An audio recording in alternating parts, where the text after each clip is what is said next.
ಒಂದು insurance claim ತಿರಸ್ಕಾರವಾದಾಗ ಅದು ನ್ಯಾಯಕ್ಕಾಗಿ ಹೋರಾಟವಾದ್ರೆ ಬನ್ನಿ ಅಂಥದ್ದೇ ಒಂದು ಕೇಸ್ ನೋಡೋಣ. ಯೋಚಿಸಿ, ತುರ್ತು ವೈದ್ಯಕೀಯ ಸಂದರ್ಭದಲ್ಲಿ ಇನ್ಶೂರೆನ್ಸ್ ಕಂಪನಿ ಕೈ ಕೊಟ್ರೆ ಹೇಗಾಗ್ಬೇಡ.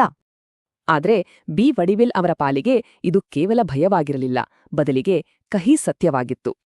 ಕಥೆ ಶುರುವಾಗೋದು ಜುಲೈ 2024ರಲ್ಲಿ. ತೀವ್ರ ಕಾಲ್ನೋವಿನಿಂದಾಗಿ ಅವ್ರಿಗೆ ತಕ್ಷಣ ಸರ್ಜರಿ ಬೇಕಿತ್ತು. ಆದ್ರೆ ಸರಿಯಾದ ಟೈಮ್ಗೆ ಅವರ ಇನ್ಶೂರೆನ್ಸ್ ಕಂಪನಿ ಮಣಿಪಾಲ್ ಸಿಗ್ನಾ ಕ್ಯಾಶ್ಲೆಸ್ ಕ್ಲೇಮ್ಗೆ ಒಪ್ಪಿಗೆ ಕೊಡ್ಲಿಲ್ಲ. ಈ ವಿಳಂಬದಿಂದಾಗಿ ಅವರು ಕಡಿಮೆ ಖರ್ಚಿನ ಅಷ್ಟು ಪರಿಣಾಮಕಾರಿಯಲ್ಲದ ಚಿಕಿತ್ಸೆ ಪಡ್ಕೋಬೇಕಾಯ್ತು. ಅಷ್ಟೇ ಅಲ್ಲ, ಸೆಪ್ಟೆಂಬರ್ 27ರಂದು ಅವರ ಪಾಲಿಸಿಯನ್ನೇ ಕ್ಯಾನ್ಸಲ್ ಮಾಡ್ಬಿಟ್ರು.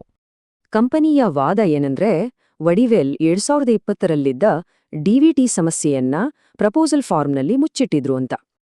ಈ ರೀತಿ ಮಾಹಿತಿ ಮುಚ್ಚಿಟ್ಟಿದ್ದು ಕಾಂಟ್ರಾಕ್ಟ್ ಉಲ್ಲಂಘನೆ ಅಂತ ಮಣಿಪಾಲ್ ಸಿಗ್ನಾ ವಾದ ಮಾಡ್ತು. ಆದ್ರೆ ವಡಿವೇಲ್ ಅವರ ಇನ್ಶೂರೆನ್ಸ್ ಹಿಸ್ಟ್ರಿ ನೋಡಿದ್ರೆ ಕಥೆನೇ ಬೇರೆ ಇತ್ತು. ಇಲ್ಲಿ ಮುಖ್ಯವಾದ ವಿಷಯ ಅಂದ್ರೆ ಹೆಲ್ತ್ ಇನ್ಶೂರೆನ್ಸ್ ಪೋರ್ಟಬಿಲಿಟಿ, ಅಂದ್ರೆ ನಿರಂತರತೆಯ ಲಾಭ ಕಳೆದುಕೊಳ್ಳದೆ ಇನ್ಶೂರರ್ ಬದಲಾಯಿಸಬಹುದು. ಹಾಗಾದ್ರೆ ವಿವಾದದ ಅಸಲಿ ಕಾರಣ ಏನು? ವಡಿವೇಲ್ ಮಾಹಿತಿ ಮುಚ್ಚಿಟ್ಟಿದ್ದ ಅಥವಾ ಪಾಲಿಸಿ ಕಂಟಿನ್ಯೂ ಆಗಿತ್ತಾ? ಸರಿ, ಈ ಇಡೀ ಕೇಸ್ನ ಗ್ರಾಹಕ ಆಯೋಗ ಪರಿಶೀಲನೆ ಮಾಡ್ತು. ಹಾಗಾದ್ರೆ ಅವರ ತೀರ್ಪು ಏನಾಗಿತ್ತು? ಕೋರ್ಟ್ ಹೇಳಿದೊಂದೇ ಮಾತು, ಪಾಲಿಸಿ ಪೋರ್ಟ್ ಮಾಡ್ಮೇಲೆ ಕಾಯಿಲೆ ಮುಚ್ಚಿಟ್ಟಿದ್ರು ಅಂತ ಹೇಳೋಕಾಗಲ್ಲ. ಅಷ್ಟೇ ಅಲ್ಲ, ಪಾಲಿಸಿ ರದ್ದು ಮಾಡಿದ್ದು ಸೇವೆಯಿನ ಕೊರತೆ ಅಂತಾನೂ ಕೋರ್ಟ್ ತೀರ್ಪು ಕೊಟ್ಟು. ಹಾಗಾಗಿ ಇನ್ಶೂರೆನ್ಸ್ ಕಂಪನಿಗೆ 55,910 ರೂಪಾಯಿ ಬಾಕಿ ಬಿಲ್ ಮೊತ್ತವನ್ನ ಬಡ್ಡಿ ಸಮೇತ ಪಾವತಿಸಲು ಆದೇಶಿಸಲಾಯಿತು.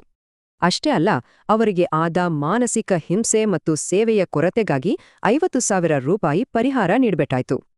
ಇದರ ಜೊತೆಗೆ ವಡಿವೇಲ್ ಅವರ ಕಾನೂನು ಹೋರಾಟದ ಖರ್ಚಿಗಾಗಿ ಇನ್ನೂ 10,000 ಕೊಡ್ಬೇಕಾಯಿತು.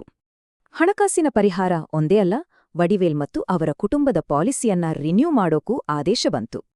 ಹಾಗಾದ್ರೆ ಈ ಇಡೀ ಪ್ರಕರಣದಿಂದ ಪಾಲಿಸಿದಾರರು ಕಲಿಯಬೇಕಾದ ಪ್ರಮುಖ ಪಾಠಗಳು ಏನು ಅನ್ನೋದನ್ನ ನೋಡೋಣ.